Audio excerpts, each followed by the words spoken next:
العالمين والصلاة والسلام على سيد الأنبياء والمرسلين محمد النبي الأمي وعلى آله وصحبه أجمعين. نن دا إمام شاه ولي الله رحمه الله تسيرت مبارك وصحبري دا خپل نوم احمد دی او ولی الله او قطب الدین دا القاب د پلار نوم دی عبد الرحیم شاه عبد الرحیم الفاروقی دی د حضرت عمر فاروق رضی الله تعالی عنہ په نسل کې دا خاندان فاروقی خاندان دی دہلی خواوشا پدے علاقوں کے آباد کی بد دہلی و ترویا دہلی میں مضافات کے آباد شاہ ولی اللہ رحمہ اللہ دے 1703 کے پیدا ہے یعنی گویا کہ دا عالمگیر پرونچ دا عالمگیر مبارکی مجھے خبر ہوگا اورنگزیب عالمگیر داغا پا دور حکومت کے لئے پیدا ہے اور داغا دا وفاتنا سلور کے عالمخ کے پیدا ہے اگر 1707 کی وفات دے 1703 کی پیدا ہے یا دے 1762 کی وفات دے دے ہجری پہ حساب بانی رازی 1163 ہجری دا امام ولی اللہ احمد چی پشاہ ولی اللہ رحمہ اللہ بانی مشہور دے دا مجدد دے د خپل زمانه ډیر عظیم انسان دی دا چې کوم خلق په دې شخصیات باندې کله خبرې کوي تاسو چرته ګورئ یا چرته کې بعد ریسرچ پیپر تاسو ګورئ نو څوک چې په یو شخصیت باندې خبرې کوي نو هغه وایي دغه شخصیت چې په کومه زمانه کې پیدا و په هغه زمانه کې دا حالات او دې حالاتو دا شخصیت را پیدا کړ وایي د دې حالاتو د په دې شخصیت باندې ډېر لوی اثر دا شاہ ولی اللہ رحمہ اللہ جدے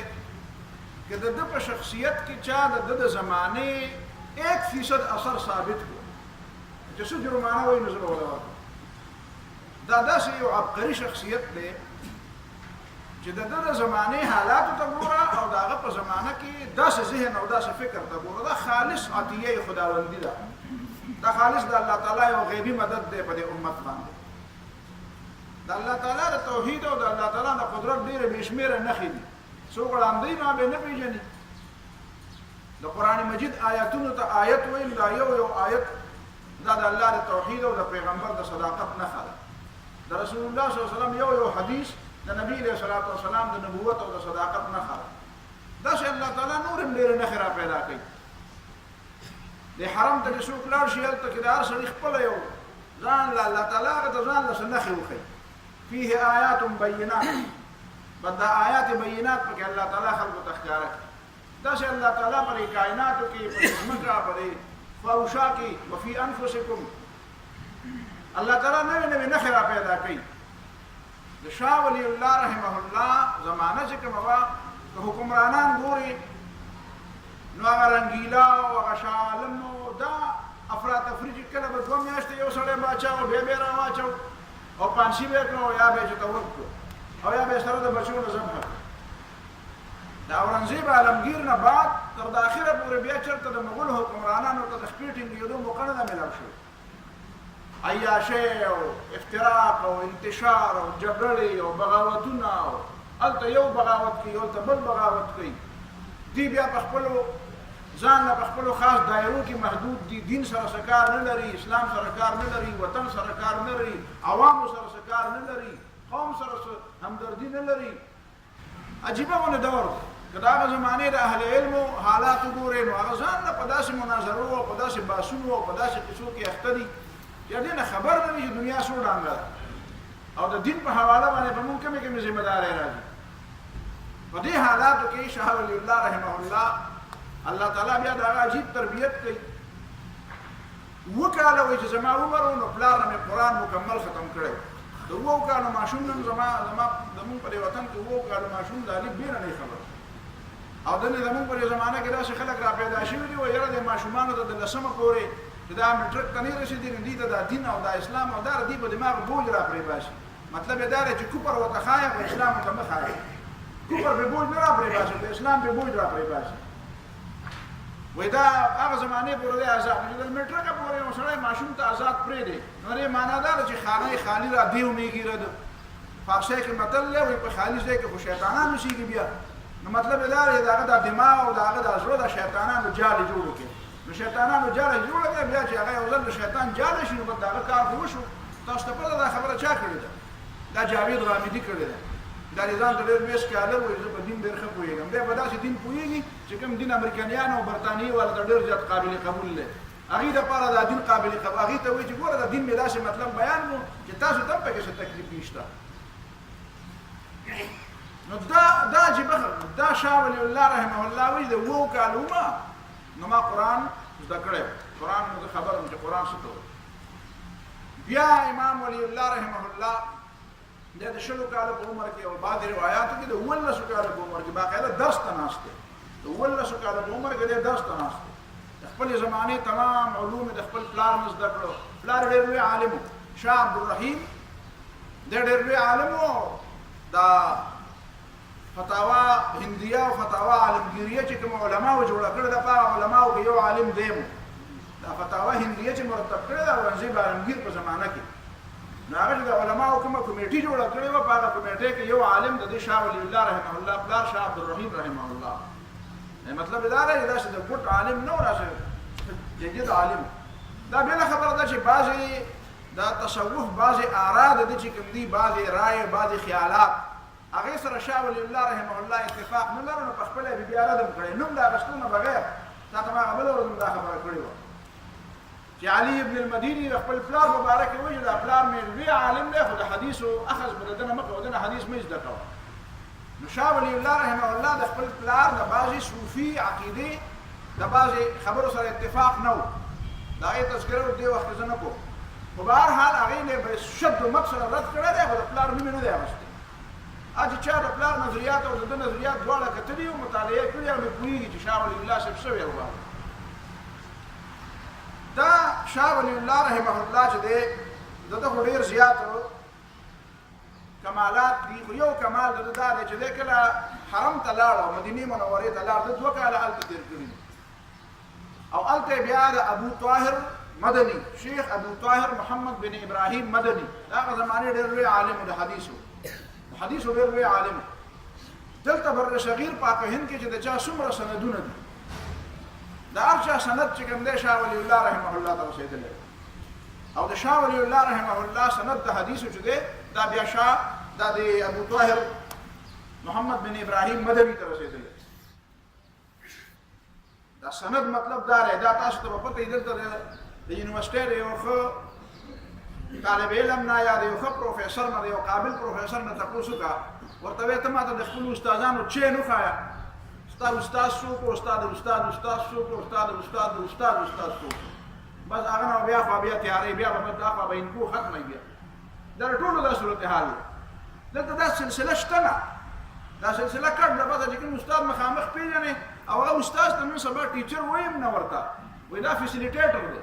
د ټیچر چې کوم احترام او استاد چې کوم ادب او احترام دی هغه هم په ځای پاتې شو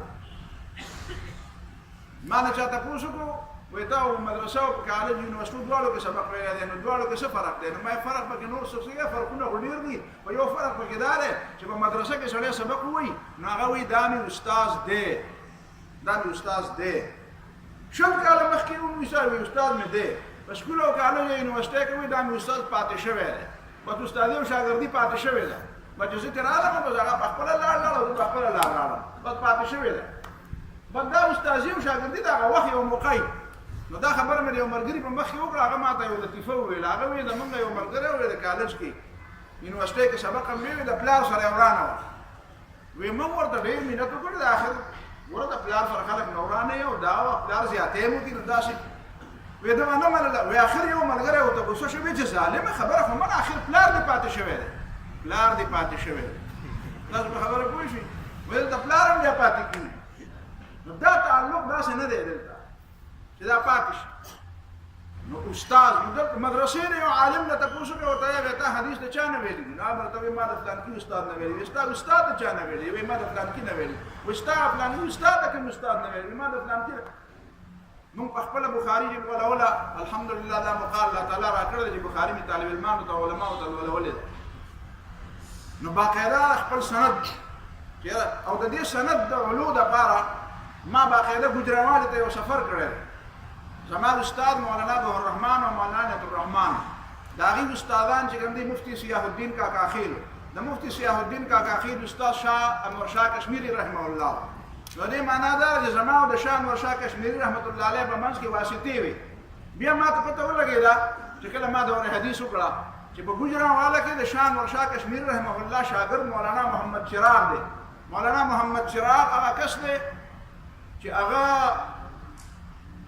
شان ورشا کشمیری رحمه الله یو ځل وی د مالا ترمذی زمانہ واوره او دا ولي کې دا قلم بند کې نو یو کس راغی دا غنوم نالم هغه تاسو کې علماء پیژن هغه یې زبې قلم بند هغه ته خاموش وي ته غلې شو وی چراغ پنجابی کو بلاو دا د الفاظ د شاسه چراغ مولانا محمد چراغ دوره دینه مخې کړي و نه دې راشي د باندې ما اعتماد ده د باندې زما اعتماد دې راشي او دې د ترمذی قلم بند نو هغه مولانا محمد چراغ رحمه الله رضی الله عنه ګجراواله ته او ما ورته وی چې ما ته د بخاری او د ترمذی سند ما ته امتحان راکې مې بالکل امتحان ته تیار یم امتحان درانه په بخاری کې مو واغستو په ترمذی کې مرانه امتحان واغستو وی عبارت راته وای عبارت مې ورته وی بیا په خپل لاس ما د سند راکړې ما ځان سره محفوظ کړې دا باقاعده دسخط دا ولې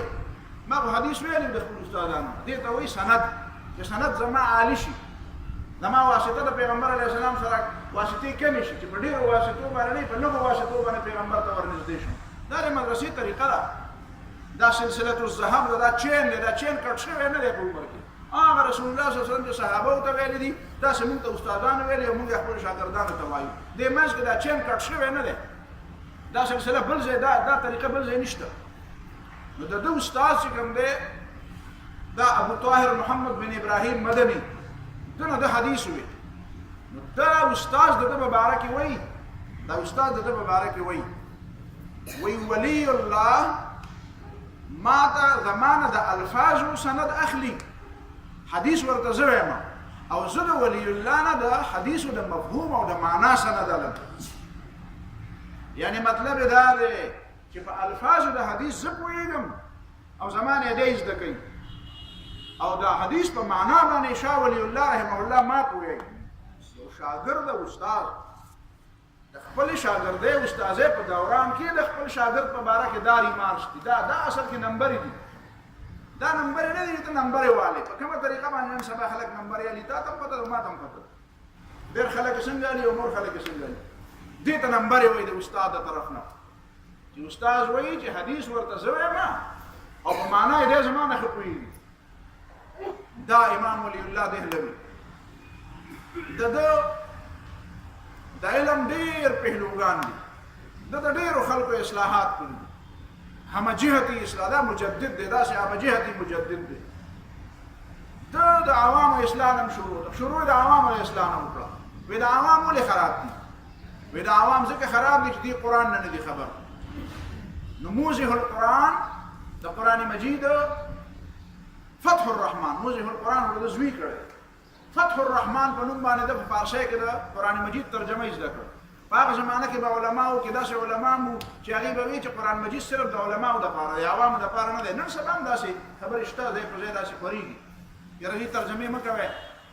هغه وخت کې چې شاه ولی الله رحمه الله د قران مجید ترجمه وکړه نو بعضی مولیان به فتوا مولا لګوله درته دا بار ذکر وایم چې یو زمانہ کې یو مجدد عالم چې هغه په صحیح معنی کې د دین خدمت کړی هغه د فتوی نه خالی شوی نه دی دا یو سړی نشته چې هغه د دین خالص خدمت کړی او په هغه باندې چا فتوی نه لګولې نو شاه ولی الله رحمت الله علیه باندې په دې فتوا ولګوله وې دې خلک کافر کوي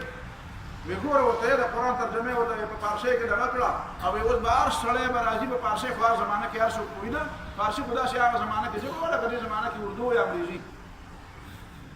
وې دا خو خلک کافر کړو ځکه چې په دې زمون مولانا عبدالرحمن صاحب الله تعالی وبخي هغه به یو ځای کې ولاقه به یاد ولا دا علاقه به د سوکینو نوم ځکه نه علم هغه چې به علاقه ته درس لراړم نو الته یو بابا او مشر بابا او خدای دې وبخي مولوی صاحب وي هغه په غوګونو کې ګوتې کې خو دی وی چې خبرې دا مولا راشد دلته او د قران ترجمه کوي او بس برنا خلک ځان خبر نه او خلک کافر شي خلک کافر شي نو ته وی هغه په غوګونو کې ګوتې کې خو دی خلکو ته وی دا ما وري دا سړی راځي وستا او دا د قران ترجمه خلکو ته کوي په دې سړی کافر کیږي نو دا چې تاسو پوښتنه کړې وي چې یاره چې د مسلمانېږي پسو د قران په ترجمه کافر کیږي د مسلمانۍ دا کتاب کم یو دی چې موږ هغه وایو چې په هغه باندې مسلمانان دا مسلمانان شي خلک پسې الله تعالی هم سورۃ شورا کې پیغمبر علیه الصلوۃ والسلام ته فرمایي چې وکذالک اوحینا الیک روحا من امرنا ما كنت تدري ما الكتاب ولا الايمان ولكن جعلناه نورا نهدي به من نشاء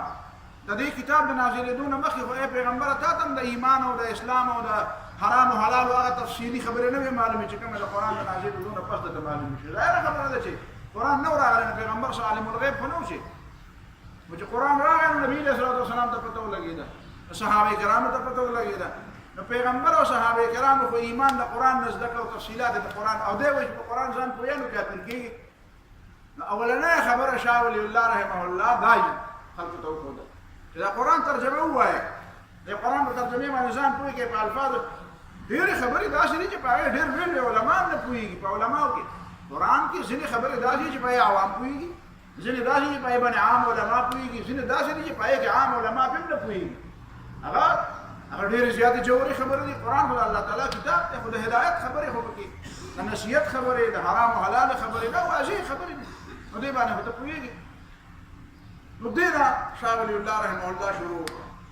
د قران ترجمه او بیا د دې څومره زامن دي څلور مشهور زامن دي دغه اولنې خزانه چې کوم زوی او دغه محمد نوم دغه بارک الله پته ونه لګیدا چې هغه څومره عالم خدای رستنه خزانه چې کوم زامن دي نو هغه بیا او د سوار لس کاله په عمر کې واده کړی دی په امزان کوی کوي ته چې واده کړو د عمر څومره سوار لس کاله بیا د دې چې کوم زامن دي نو هغه کې اولنې زوی د شاه عبد العزيز رحمه الله شاه عبد العزيز دا محدث دهلوي دا د په ځای باندې بیا په درس کې ناشته دا ډېر ځان له ډېر لوی عالم دی ډېر لوی عالم د کتاب تحفه اثنا عشریه چې د شیعاګانو پرد کې لیکل ده شیعاګانو پرد کې چې کوم کتاب لیکل تحفه اثنا عشریه هغه د مشهور کتاب دی د دویم زوی دی شارفی الدین چې د قران مجید لفظي ترجمه کړي لفظ لاندې ترجمه لکه خیالي دا ترجمه دوه قسمه کړي یو با محاوره ترجمه یو لفظ لاندې ترجمه نو دې شارفی الدین سے لفظي ترجمه لیکلې بل د شاه عبد القادر سے با محاوره ترجمه کړي با محاوره لکه مثلا یو سره د لفظ کې ان الذين امنوا یقینا وہ لوگ جو ایمان لائے نو دې ته وی لفظي ترجمه او با محاوره ترجمه دې ته وی چې په کومه ژبه کې ترجمه کوي او هغه ژبه کې ساده الفاظ سره ساده ترجمه کوي په کوم باندې خلک کوي لکه دا موږ پر پښتو کې ترجمه کوو کنه چې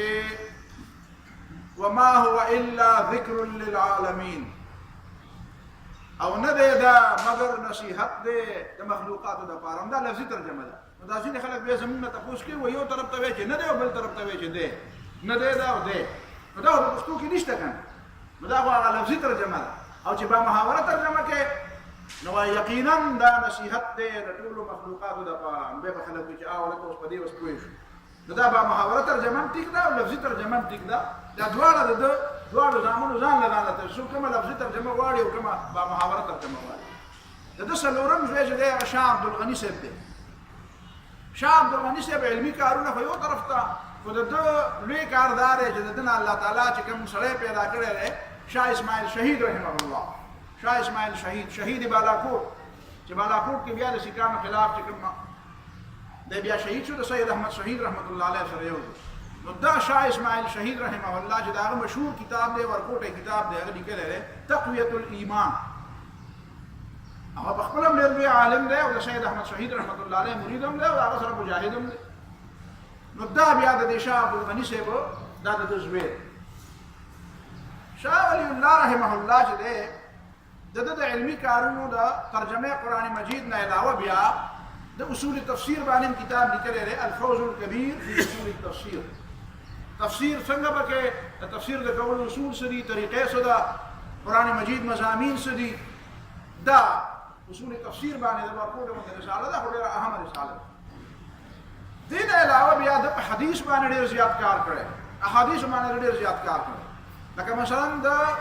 موطا امام مالک د پنځ باندې ډېر اهم کتاب او د ټول عمر موطا امام مالک ډېر زیات زیر مطالعه ساتلې دي او علماو ته واعظ او نصیحت هم کړي چې ګوره دا موطا امام مالک نظام نه مستغنی کوي دا موطا امام مالک خامخا وایي دا خامخا زده کوي او دې باندې د دوه شرح لیکلي دي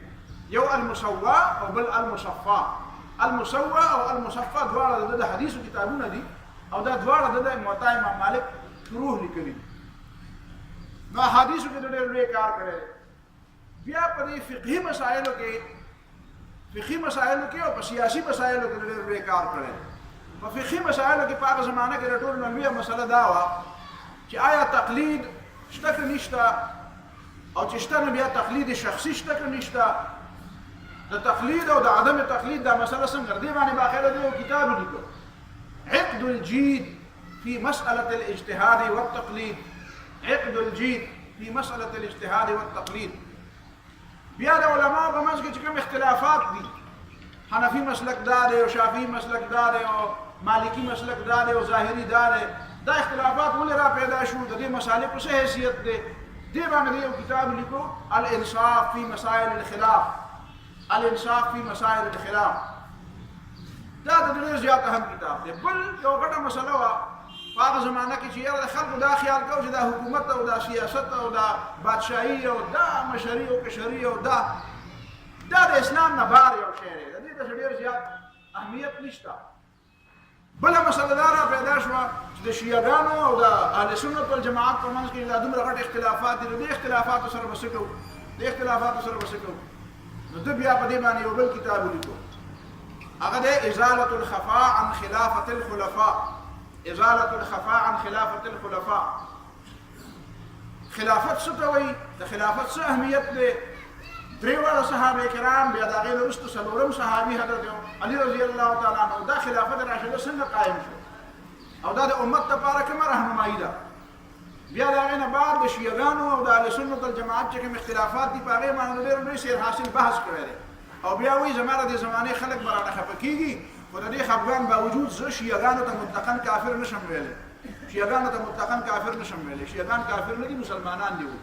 دا شاه ولی الله په ازالة الخفا کې وایي زمونږ نه په دې خلک خفه کېږي وایي ته ورته کافر ولې نه وایي زه ورته هم نشم ویلی زه ورته سیده خبره دا کوم چې د دې باوجود چې عقیدې او خبرې او کارونه هم د ګمراهۍ دي اوس خو مې تر ورو مخکې به زما دې ملګرو ته مولوي صاحب د دې ملګرو ته پته ده زما په ذهن کې به دې ته ډېر زیات نفرت نه و اوس چې د دوی دا سیاسي دا لوړې بوړې ګورم نو ورو مې ته زړه بلکل نفرت دی بلکل ځکه چې دا خو څومره رباداري ورسره ته کوي نو دومره دا خلک الټا د هغې ربادارۍ نه غلطه فایده اخلي بهرحال هغه په خپل ځای یو خبره ده خو زه دا وایم زه یم یاره خو د حرم نه او د حج نه خو چا منې کړي نه دي هندوان خو څوک حرم ته نه پرېږدي سیکان نه پرېږدي یهودیان او عیسایان نه پرېږدي او په دې 1400 کاله کې دا شیعهګان تللي دي او چا دا نه دي ویلي چې هلکه تاسو کافر یې حج له عمرې له مه راغلئ نو زه ورته څنګه کافر ووایم چې د چا عقیده د کفر وي نو هغه خامخا د کفر وي نو ما ته د شاه ولی الله رحمه الله خبره وکړه چې هغه وایي چې نه د دې دواړه په منځ کې اتفاق پکار دی دا دواړه فرقې را یو ځای کول پکار دي او دا را یو ځای کولو دپاره باقاعده د هغه بیا ډېر عجیبه غوندې انداز دی په خپل ځای یو علمي بحث دی هغې باندې که دلته خبره کړو بیا اوږدېږي شاه ولی الله رحمه الله د دې فقهاو د مسلکونو مبارک هم د اتفاق یو خبره کوي هغه وایي چې دا مسلکونه چې کوم دي په دې کې اصل مسلکونه دوه دي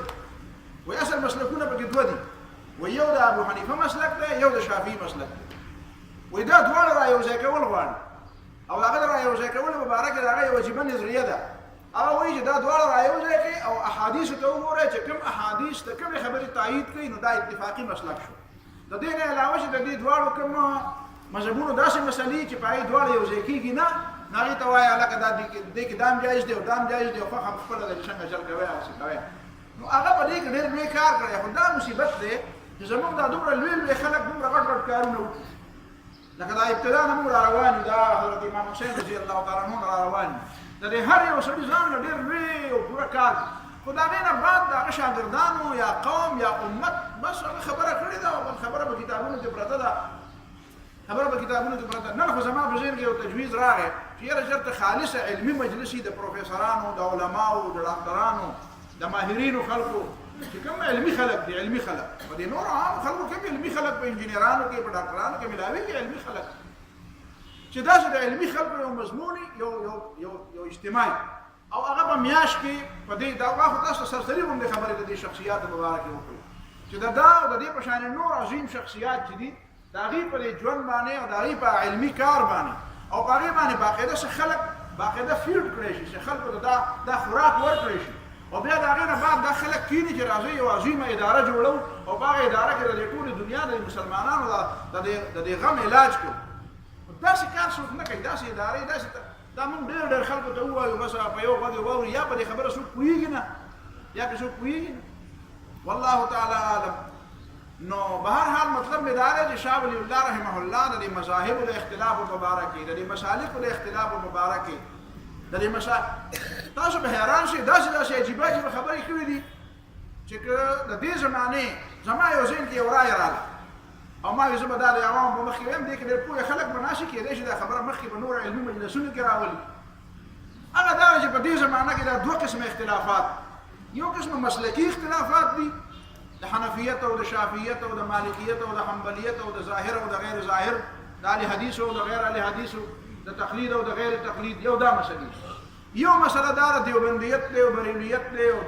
دا مذهبي په دیوبندیت کې دنه بیا ځان له حیاتي او مماتي او په بریلیت کې ځان له بیا بې شمېره ډلې دي دا ډلې چې دا ټولې که څوک په اخلاص په چا کي او په صحیح معنو کې دا خلک راغونډي د دې تمامو مسلو حل او بیا د دې نه په دې باندې لیکل والي چې هلکه دا یو سړی دی شاه ولی الله رحمت الله علیه محدث دهلوي دا نه دیوبندی دی نه بریلی دی نه سویی دی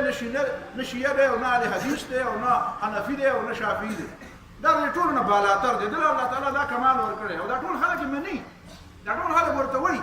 که یو بریلي به ته فکر نه تپوس وکړي شاه ولی او دا زموږ سړی دی که د اهل حدیث نه تپوس وکړي او زموږ سړی دی که د بل دیوبندي نه تپوس وکړي او زموږ خو دی نو دا ټول خلک د ده هغه عظمت او خو دا صرف د دې هدف او چې یو بس ټیک د دی بل دې نه اخوا راځي چې په دې فیصله وکړو راځي چې دا خبره ولا راوړو او د شاه ولی الله رحمه الله دا کتابونه مخې ته کېدو او راځي چې د ټولو خبرو یو فیصله په دې باندې راوړو یو چارټ جوړ کړو چې هلکه په دې مسلو کې به دا مسله بس خبره ختمه ده. عملا دا چې درد د چا په زړه کې خو شته نه هر سړی وایي زه مړه په تندر یې ولګوه کېږي به عمر دی تېرېږي به وخت له دیکه ورکوي خلک هغه د علم او د دین او د اسلام او د اتفاق هغه درد چې دی او هغه درد چې په چا کې پیدا شي زما په خیال چې بیا به ټول خلک وایي چې ښه دا ته پکې داسې علامه د زمانې راغې دا ټول خلک ګمراه دي او دا د اوسه پورې دا چلو دا چا ده تا پکې څه جوړ وکړو بس مصیبت دا دی که نه چې د هغه چا په لاس کې خبرې دي چې کوم په خبره نه پوهېږي د قیامت په نښو کې یو نښه دا هم ده چې حدیث کې راځي ویتکلم الرویبضة فی امر العامة چې کوم سړی د ګډې او د بیزیو د سرولو قابل هم نه دی او د دنیا د حالاتو نه خبر نه دی هغه هم په د دنیا په سیاست خبرې کوي هغه هم د دنیا په علومو باندې خبرې کوي چې یاره جي داسې فیصله پکار ده او داسې چل پکار دی او د دې نه به خبر نه وي چې دنیا څو ډانګ ده نن سبا خو هر سړی به ظالم او جبر راله خدای راکړې ده نو دا بیا د یوه اهمه خبره وه. شاه ولی الله رحمه الله وایي زه عملا جهاد ته م ځان تیاروم او وایي که دې میدان ته زه راووتم زه به دونه ټولو نه ښه دا کار وکړم او اراده مې ورته شته خو بیا ظاهره خبره ده چې دومره علمي کار او دومره دماغي کار چې ده پرې موږ د دې نه دې ته وخت شته ډېر زیات ګران کار البته دا کار یې وکړو او هغې باندې به انشاءالله بل وخت ته بحث کړو چې کله د احمدشاه ابدالي په باره کې خبره کوو هغې باندې به چې د احمدشاه ابدالي ته ویلي چې راشه په هندوستان باندې حمله وکړه دا خبره څنګه وه او د دې څه طریقه وه خو به هر حال دا بری د دې نه دا پته لګي چې شاه ولی الله رحمه الله یوازې د کتاب او یوازې د درس د میدان سړی نه و د عمل د میدان سړی هم د عمل د میدان سړی هم عملي دنیا نه هم خبر و داسې نه چې د هغې نه واقف نه نو دا هم د ده ډېر بیا کارنامه ده د علماو د اصلاح لپاره خو علماو ته خو هغه ډېرې ترخې خبرې کړي یعنې که تاسو بیا به رانه ګیلې کوئ ما ته ډېرې زیاتې ګیلې رارسي زه یېرېږم چې دا خلک ګیلې ډېرې زیاتې کوي خدای خبر په دې خبره ډېر پوهېږي که نه پوهېږي دا څومره ګیلې ډېرې زیاتې ما ته رارسي نو چې ده علماو ته کومې سختې خبرې او پکې کومه سخته لهجې کړي نو نن خو ما وې دا کتاب یې راوړم او یو څو چپټرې درته اورم خو بیا مې چې شاه ولی الله صاحب ډېر لرې دی او په ما باندې به غذا وکړي بیا خبره به د شاه ولی الله رحمت الله علیه یو ګیلې به ټولې بیا زمانه شروع په ما به فتوا ولګوي دونه حده پورې هغه تیز تللی حیران دی هغه وایي څوک چې یهودیان لیدل غواړي وایي فلسطین ته او څوک چې عیسایان لیدل غواړي نو مغرب او فلسطین ته پسې مه ځئ وایي زموږ په دې مسلمانانو کې ډېر داسې دي چې هغه د یهودیانو او د عیسایانو په شانتې دي پوه شوي په پښتو به پوه نه شوي که نور یې درته ایکسپلین کړم وایي چې د یهودیانو او د عیسایانو د لیدو دپاره لرې مه ځه دا کلمې چې وایي په دې کې به درته دننه ډېر یهودیان او عیسایان میلاو شي یهودي او عیسایي څه ته وایي د یهودیانو خویونه راشه وګوره درته په څومره خلکو کې وښیم او د عیسایانو خویونه درته په څومره خلکو کې وښیم دا د هغه ټولې خبرې متن دی او که شرح یې ګورې نو بیا وګوره د هغه کتابونه بیا ازالة الخفا وګوره بیا د هغه د الانصاف فی مسائل الخلاف وګوره پوهېږې په خبره باندې که نه دا کتابونه بیا عقد الجید وګوره عقد الجید د دې عربي خول نه به راوځي دا ځینې خلک د اتي په وخت کې ډېر زیات خوشحاله وایي ما د دې بار دنیا ته مخه ما د دې بار دنیا نه مه خبره وه زه وایم چې د بار دنیا نه لږ ځان خبر کوي داسې صرف په پټو سترګو ژوند تېرول دا خوند نه کوي علا بصیرتن ښه په غړېدلو سترګو باندې په لاره تلل خوند کوي په غړېدلو سترګو په لاره ده د سبا ته بیا معمولي غوندې ترینګلی څوک درکړي او ستا عقیده ګډوډه شي والا د دې نه خو زه نه وم خبر نه نه د مخکې نه ترې خبر یې او درته پټه چې خلک داسې خبرې کوي نو خبره دغه ده او د دې جواب دا ده دا د امام شاه ولی الله رحمه الله خبرې دې نه علاوه بیا د هغه چې کوم د دین اکبري اثرات چې کوم په هغه زمانه کې د دین اکبري خو د هغه زمانې د اکبر دغه چې کوم جلال الدین اکبر هغه اثرات خو د اوسه پورې دا دي شته د اوسه پورې په یونیورسټو کې دا دی چې وحدة الادیان دا وایي چې وحدة الادیان یو فلسفه ده که نه چې دا ټول دینونه رایوځای کوي دا ټول دینونه او دا ټول مذهبونه رایوځای کوي اوس یهودیانو دا فیصله دا د هغه اکبر نه دا خبر را روانه ده وایي دا ټول مذهبونه د انټرفیت په نوم باندې باقاعده په یونیورسټو کې باقاعده وینډوز کولاو شوي دي ډپارټمنټس کولاو شوي دي انټرفیت وایي دا ټول مذهبونه او دا ټول دینونه رایوځای کوي یو کتاب راوړي چې پای کې قرآن وي پای کې به تورات وي پای کې به انجیل وي پای کې به ګرنث وي پای کې به وید وي دا ټول به پکې وایي به د چا خپله خوا ده دا ټول به وایي نو که څوک قرآن کولاو وي او که څوک وایي داسې یو آبادي وي او پای کې دننه به جومات وي پای کې به سیناګاګ وي پای کې به مندر وي پای کې به ګردواره وي پای کې به چرچ وي پای کې به درمسال وي وایي دا چې خوښه ده په یو دروازه به راننوځي نو هندوان او سیکان او مسلمانان او یهودیان او عیسایان به ټول په یو دروازه راننوځي او څوک به دې خوا ځي او څوک به دې خوا ځي نو وایي جګړې به ختمې شي جګړې به ختمې شي باقاعده بیا وایي دا له ټولو نه ابتدا به څنګه کوو وایي د دې ابتدا به د دې نه کوو چې په سرکاري ځایونو کې په سرکاري یونیورسټو کې په ایرپورټونو باندې په داسې سرکاري ځایونو کې به مخکې داسې ځای دا باقاعده منصوبه ده دا پلانینګ دی دې باندې خلک کار کوي لګیا دي دا هغه د اکبر جلال الدین اکبر هغه دین الهي دی دا څنګه کېدی شي ته ما ته څنګه وایې چې هلکه دا ټول دینونه به یو کوو انټرفیت څه مطلب دی ملحدین وایي ایتیس وایي خدای نشته زه وایم خدای شته نو ته به څه وایې چې شتم او نشتم یهودیان وایي عزیر علیه السلام د خدای زوی دی زه وایم د خدای زوی نشته عیسایان وایي د خدای زوی دی عیسی علیه السلام د خدای زوی نشته نو ته به څه وایې چې شتم او نشتم خدایان دریم دی او یو هم دی قرآن د خدای کتاب هم دی او نوم دی نعوذ بالله دا ته څه ګډې وډې وې دا یو ځای کېږي دا کومه خبره کوې ته دا دې باندې بیا شاه ولی الله رحمه الله ډېر لوی رد کړی دی چې دا فلسفه دومره زیاته جوړه او خطرناکه فلسفه ده او موږ ته ځینې خلک وایي دې باندې به چېرته ما بحث کړی وی خو بیا یو خو راسره مقام نه و او بل په دې کې ذهن نه و او ما بیا به دا خلک بیا په یو بل غمانه مسله باندې اخته شي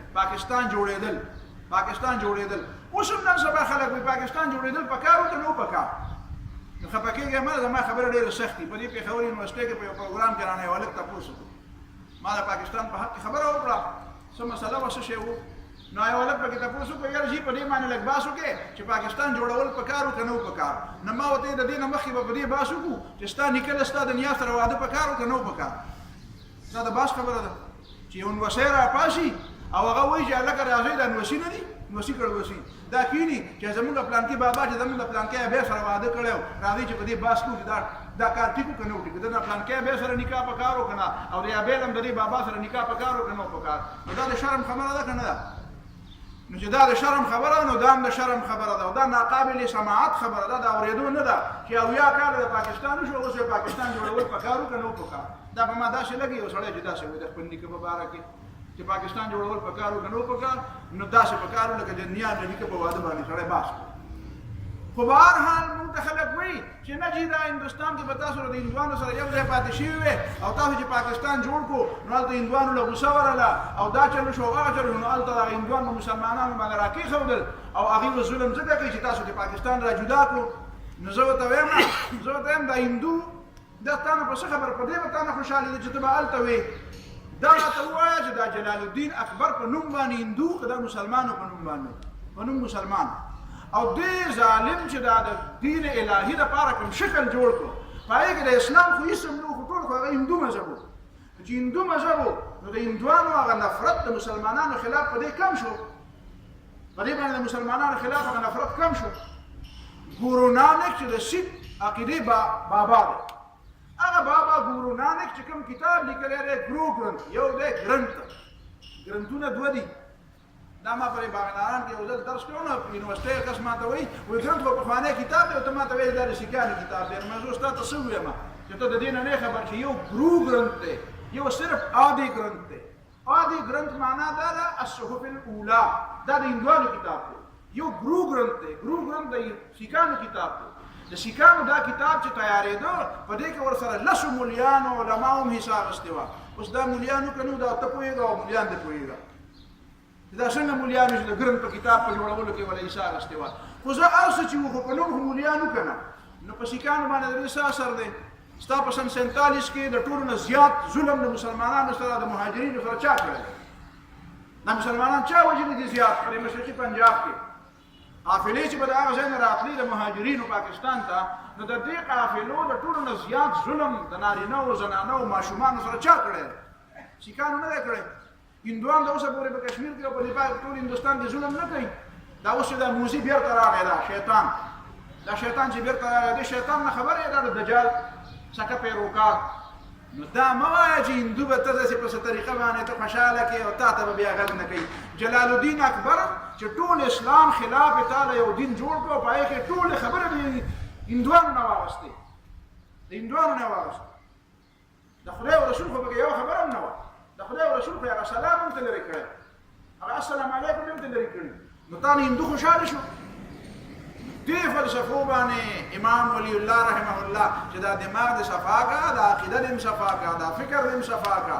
اسلام باندې د عقیده دا نو په دې پوه شه چې اسلام څه ته وایي ایمان څه ته وایي توحید څه ته وایي رسالت څه ته وایي په دې خبرو باندې شاه ولی الله رحمه الله ډېر لوی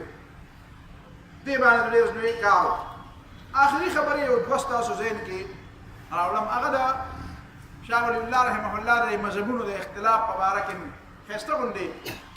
هغه ګوره پر فاتحه خلف الامام او پر الیدین باندې چې د امام نه بعد به مقتدیان به فاتحه وایي که نه به په دې باندې شاه ولی الله رحمه الله ویلي دي وایي د دې خو اسانه طریقه ده چې امام په زوره قرائت کوي نو چپ شه ښکاره خبره ده چې په دې کې تم قرائت کوي او هغه هم قرائت کوي نو دا خو داسې عجیبه غوندې خبره ده خفه کېږئ به نه که نه دا خبره چې د خلکو په دماغو کې براله چې یاره امام و یاره چې پیغمبر علیه السلام وایي چې وایي هغه حدیث په ترمذي کې دی او هغه ضعیف دی او د دې زمانې چې دا ته ورته ډېر لوی مولوي صاحب وې زه ورته دومره لوی مولوي صاحب نه ویم خیر د ما نه مه خفه کېږئ ما ورته ونه ویم چې دا دومره وړه خبره خو نه ده هغه ستا سړی چې ته دې زمانې ورته ته وایې چې یاره دا د حدیثو دا ضعیف او حدیث هغه هم دغه حدیث ته ضعیف ویلی دي دا ته چې کوم په استدلال کې د هغې په مقابل کې ترمذي او ستا او استاد هم هغه حدیث ته ویلی دي چې امام قرائت کوي نو بیا فانتهى الناس عن القراءة خلف الامام بس چې امام په زوره قرائت کوي ته به خبرې نه کوي قرائت د دې دپاره دی چې ته به خبرې نه کوي بیا چې کله امام پټ قرائت وي نو بیا به څنګه چل کوي نو بیا د احنافو عام مسلک دا دی چې بیا هم خاموش شه شاه ولی الله رحمه الله وایي او شاه انور شاه کشمیري رحمت الله علیه هم وایي او زما تقریبا وایي چې د سن 83 نه د سن 82 نه دا مې عادت دی زه په دې باندې عمل کوم چې امام د ماسپښین او د مازدیګر په مانځه کې قرائت نه کوي پټ کوي نو زه فاتحه خلف الامام وایم الحمدلله رب العالمین وایم دارنګه په وروستنو 2 رکعاتونو کې د ماسوتن په وروستنو 2 رکعاتونو کې او د ماښام په وروستني 3 رکعات کې باقاعده زه فاتحه خلف الامام یم ځکه چې په هغه وخت کې امام قرات زناورم شاه ولی الله رحمه الله هم دغه خبره کړې ده د ټولو مسلو آسان حل دار هغه ته وایي ته لږه مهرباني وکړه ته په دې زوره قرات کې مه وایه اهل حدیثو ته وایي او حنفیانو ته وایي تاسو لږه مهرباني وکړئ چې امام یې پټ وایي نو ته مه وایه کنه نو په دې کې به څه چل شي نو په دې به اتفاق راشي دا د شاه ولی الله رحمه الله خبره دا د امام ابو حنیفه رحمت الله علیه هم نقل ده شاه انور شاه کشمیری رحمت الله علیه په دې باندې یو دلیل نقل کړی هغه وایي دا سینا بسینا روایت ده هغه وایي دا امام ابو حنیفه نه امام محمد رحمت الله علیه نقل کړی دی چې د امام ابو حنیفه رحمت الله علیه یو رائے دا وه چې یاره چې امام قرائت پټ وایي نو خیر دی ته ووایه فاتحه ووایه سورت به نه وایي غیر المغضوب علیهم ولا الضالین آمین پورې ووایه چې امام کله پټ یا امام داسې ځای کې دی چې فرض دا جماعت دی او سپیکر نشته او مولوي صاحب بالکل دم نه ولاړ دی او دومره غټه جمع ده چې په دې ځای کې ته ولاړ او ته د امام قرات بالکل سره اورې نه هغه وایي په زور یې وایي ته نه اورې دلته چې ته نه اورې نو تا لپاره داسې ده لکه چې ته نه اورې نو فاتحه خلف الامام ووایه یا یې هغه پټ وایي او یا یې هغه په زور وایي خو ته اورې نه ته ډېر لرې ولاړې نو په داسې صورت کې بیا ته د امام نه پس فاتحه دا د شاه ولی الله رحمت الله علیه مسلک رفع الیدین په باره کې هغه دا مسلک دی وایي زما په نظر باندې دا دواړه ټیک دي رکوع ته د تلو په وخت خلاص اوچتی او که نه اوچتی وایي دا دواړه ټیک دي چې دواړه ټیک دي نو بیا چې کوم یو مې وکړو یو جمله پکې هغه وایي لا ينبغي لإنسان في مثل هذه الأمور أن يصير على نفسه فتنة عوام دهره وایي داسې چل به وکړي چې په کوم ځای کې خلک د دې مسلې نه دي خبر نو هلته به دا مسلې نه کوي زمونږ په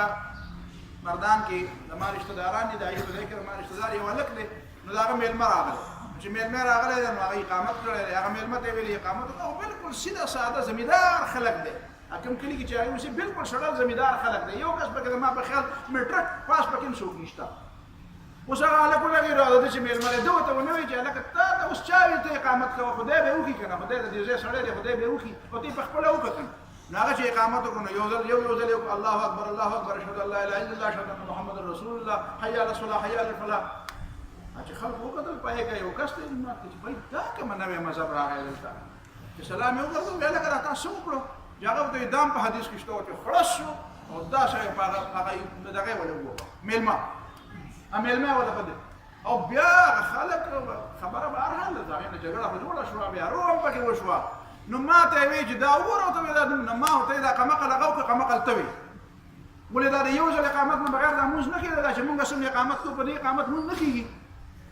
نو تا ولې جګړه جوړه خلک پوهول مخکې وو که دا اقامت کول مخکې پیغمبر علیه الصلاة والسلام مخکې خلک پوه کړي دي او دا فرض وو په تا باندې نو شاه ولی الله صاحب وایي چې د عوامو کې جګړه مه جوړوه چې په کوم ځای کې د خبرې نه جګړه جوړېږي نو تا ته څه کار دی چې ته وایې چې نه ورکه زه دا کار کوم زه دا سنت را تازه کوم نو ډېر شی سنت نه ډېر فرض دا دي پراته دي هغه دې را تازه کړو هغه فرض مخکې را تازه کړه دا به بیا وروسته را تازه کړي نو دا وایي جګړې مه جوړوه وایي چې په د دې جنوبي علاقو کې یو علاقه ده د هغې نوم نه علمه هلته نه یو کس راغلی و نو ما ته مولانا عبدالرحیم صاحب دی الله پاک وبخښي هغه راته قصه کړو هغه وایي زه دلته ما ته پته نه وه چې دا په زوره پکې خلک امین هم وایي د زوره امین خبره زه دې وخت نه کوم زما په نسبت باندې د زوره امین مطلب صرف دا دی چې سړی دومره وایي چې د سړي دې خوا کې سړی او دې ته په زوره وایي او پټ دې ته وایي چې څوک یې وانه او په زوره امین څه مطلب دی په زوره امین دې ته وایي لکه زه داسې امام غیر المغضوب علیهم ولا الضالین دا ما په زوره په دا زما په خوا کې څوک ده او داسې دی چې زه داسې چغه وباسم چې په دی کې زمونږ شیخ الطاف صاحب په تاسو پېژنئ که نه شیخ الطاف صاحب زمونږ مشر محترم دی دلته راځي درسونه ډېر کړي دي هغه به یو جومات ته لاړم او دا امام چې اهدنا الصراط المستقیم ویلو دا هلکان به داسې داسې کېده او دا یو وخت به یې مخکې کوله او دا بله به یې وروستو کوله وایي ما وایي چې خدای پاک دا خلک منډه وایي که څنګه او وایي بیا دا یو وخت به داسې کړه او دا بله به یې داسې کړه او وایي چې آمین دا خو مه کوه په زوره دی نو د زوره دا مطلب خو نه دی وایي هغه وایي زه د دې نه نه وم خبر چې دا آمین خلک په زوره وایي ولاړم ماسوتن لمونځ کې وایي ناڅاپه چې کله څه مه کړو چې ابې زه ویرېدم داسې ورغلېدم سوچ مې وکړو چې دا خو د خلک خدای خبر څنګه خلک دي او دا خو د ما دا لمونځ خو ټول خراب کړو وایي ما په دې اړه کې بس سوچ کړو چې زه به اوس څه چل کوم په دویم رکعت کې خو به هم دې دا چل کوي زه به څه چل کوم وې ما ته منصوبه په لکه جوړ کړه چې دلته امام علی الضالین وې او دی لا امین نه ویلې کنه نو زه به ناره تکبیر وې وې چې دا امام یې چې علی الضالین وې ما وې چې ناره تکبیر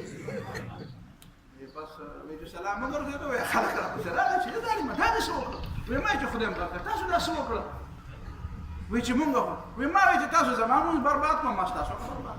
نو تاسو زه وې علماء ما ناره تکبیر نو مطلب دا دی چې خلک به پوهې نو ته په باندو کې لګیایې چې د خلکو له فرض نه ورځي الله د حرام او حلال نه دي خبر د سود او د غلا او د دروغ او د دې فرایض نه پیژني خلک او ته لګیایې ورته زه ورته دا کوم چې زه ورته امین وایم او زه ورته شاه ولی الله صاحب وایي زه دا نه یم چې دا ناروا کېته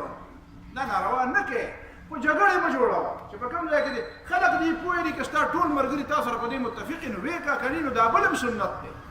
دا رفع الیدین هم سنت دی او دا نه رفع الیدین هم سنت دی نو دا یو سنت دی او دا بل هم سنت دی نو ته بس ګناهګار خو نه شې چې په دې بل سنت باندې عمل وکړې دې نه علاوه یو خبره بل هم هغه فی الحال پاتې شوه